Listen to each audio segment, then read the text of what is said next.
बुद्धं नमामि धम्मं नमामि संघं नमामि।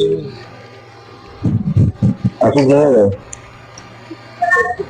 नमो तस्स भगवते अरहते सम्मा सम्बुद्धस्स नमो तस्स भगवते अरहते सम्मा सम्बुद्धस्स नमो तस्स भगवते अरहते सम्मा सम्बुद्धस्स।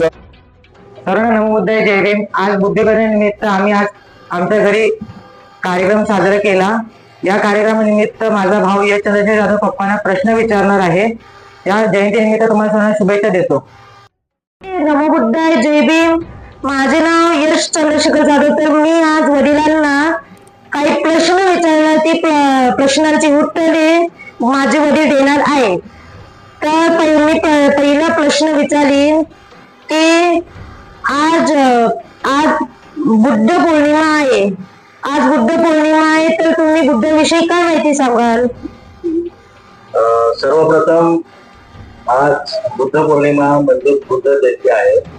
या निमित्तानं आपल्या सर्वांना जे न्यूज चॅनल आहे आपली महासत्ता, या न्यूज चॅनलच्या माध्यमातून तुम्हाला मी सदिच्छा व्यक्त करतो।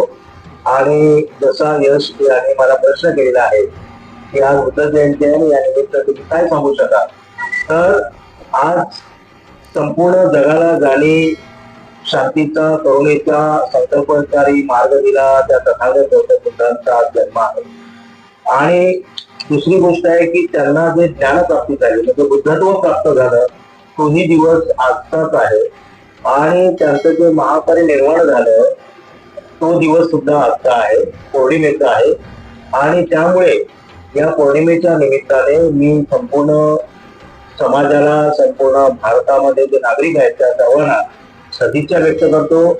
आणि या निमित्त मी सांगू शकतो की आज जे युद्धजन्य परिस्थिती निर्माण होऊ घातलेली आहे किंवा आता सध्या तरी त्याला पूर्णविराम मिळालेला आहे, तर याचं कारण आहे तथागतांची शांती आणि मानवाला जी काय कल्याणकारी मार्ग ज्याने दिला आहे तो संदेश आपण सर्वांनी आत्मसात केला पाहिजे, अशा प्रकारची मी या दिनानिमित्ताने सांगू इच्छितो। यश तर आता मी दुसरा प्रश्न विचारतोय की आज बुद्ध जयंती आहे, तर आपण बुद्ध जयंती का साजरा केली जाते?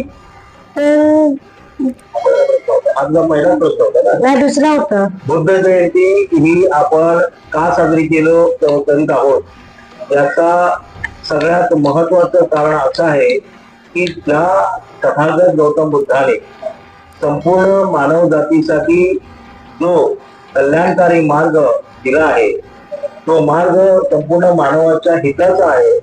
आणि म्हणून जर बुद्धाचं तत्वज्ञान आणि बुद्धाचे विचार जर आपण आत्मसात केले तर या देशामध्येच काय तर संपूर्ण विश्वामध्ये शांती लाभेल आणि सर्वांचा उत्कर्ष होईल। म्हणजे तथागतांचा वैज्ञानिक जो मार्ग आहे, विवेकवादी जो विचार आहे, तो विचार प्रत्येक माणसांमध्ये पोचावा, यासाठी बुद्धांची जयंती आपण मोठ्या प्रमाणावर साजरी केली जाते। तर आता मी तिसरा प्रश्न विचारतोय की बुद्धांची जयंती कुठे झाली व केव्हा झाली?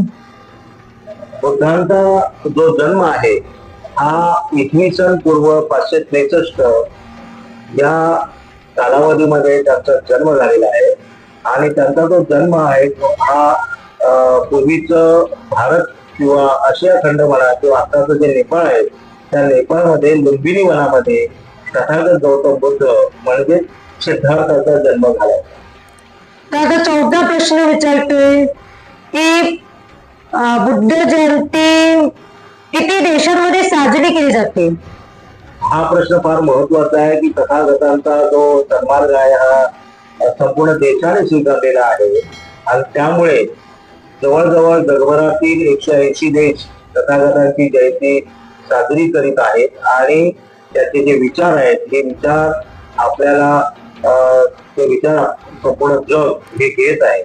त्याच्यामुळे भारतामध्ये सुद्धा ही जी जयंती आहे ती सगळ्यात पहिली जयंती आहे, सार्वजनिक जयंती ही महामानव डॉक्टर बाबासाहेब आंबेडकर यांनी 2 मे 1950 साली दिल्लीमध्ये साजरी केली होती आणि त्यावेळेला 20,000 देश परदेशातून बुद्धांचे अनुयायी या ठिकाणी उपस्थित होते.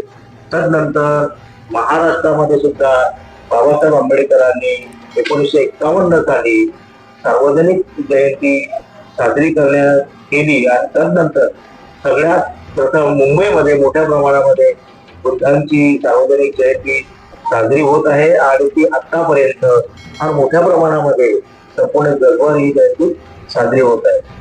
तर आज बुद्ध जयंती आहे, तर तुम्ही काय संदेश द्याल? आज बुद्ध जयंती आहे. यश फार चांगला प्रश्न विचारलेला आहे, कारण आजच्या या युद्ध काळामध्ये तथागतांचा सन्मान किती पोषक आहे हे वेळोवेळी भारताने अनुभवलेलं आहे. भारताच्या जवळपासचे देश आहे, संपूर्ण जगाने त्याचं प्रत्यक्ष पाहिलेलं आहे की जेव्हा जेव्हा मानवावरती संकट येतात किंवा युद्धजन्य परिस्थिती निर्माण होते त्या वेळेला तथागतांचा सन्मान हा आपल्या मानव जातीला टाळत असतो. याही वेळेला आपण पाहत होता की आपण पाकिस्तान आणि भारत यामध्ये युद्ध झाले, परंतु कुठेतरी आज तथागतांचा सन्मार्ग हा आपल्या मानवाला उपयुक्त ठरत असताना अमेरिका असो किंवा अजून दुसरे देश असो शांततेचं सहकार्य करण्याचं त्यांनी आव्हान केलेलं आहे आणि भारत हा सुरुवातीपासूनच बुद्धांचा देश आहे असं प्रकारचं संपूर्ण जगभर माहिती असल्यामुळे वेळोवेळी कुठल्याही प्रकारची हानी न होता भारताने त्या वेळेला आपली भूमिका बजावलेली आहे. याही वेळेला आपली अतिशय चांगली भूमिका त्यांनी बजावलेली आहे. त्याच्यामुळे मला या बुद्ध जयंतीमध्ये एवढंच म्हणायचं आहे की आपल्याला किंवा आपण संपूर्ण मानव जातीला सजीव सृष्टीला जर स्वतःचा विकास किंवा पुढे जायचं असेल तर तथागतांच्या सन्मार्गाशिवाय दुसरा पर्याय नाही हे आपण सगळ्यांनी लक्षात घेतलं पाहिजे. आणि पुन्हा एकदा मी आपल्या सर्वांना सांगू इच्छित की तथागतांचा जो सन्मार्ग आहे हा इतर देशांमध्ये त्यांनी घेतलेला आहे आणि त्यांनी आपापल्या देशाची प्रगती केलेली आहे. भारताने सुद्धा तशा पद्धतीने आपल्या तंत्रज्ञान आहे, विज्ञान आहे या गोष्टींकडे जास्त लक्ष दिलं पाहिजे आणि भारताची एक महासत्ता आपण ज्याला म्हणतो ती मानवतेवर आधारित अशा प्रकारची तथागतांच्या विचारातून महासत्ता आपण करायला मला असं वाटतं. जय हिंद, जय बुद्ध. तर माझे वडील चंद्रशेखर सुरेश जाधव यांनी चांगल्या प्रकारे उत्तर दिलेले आहे, तर मी धन्यवाद करेन त्यांना. नमो बुद्धाय. जय भीम, जय संविधान.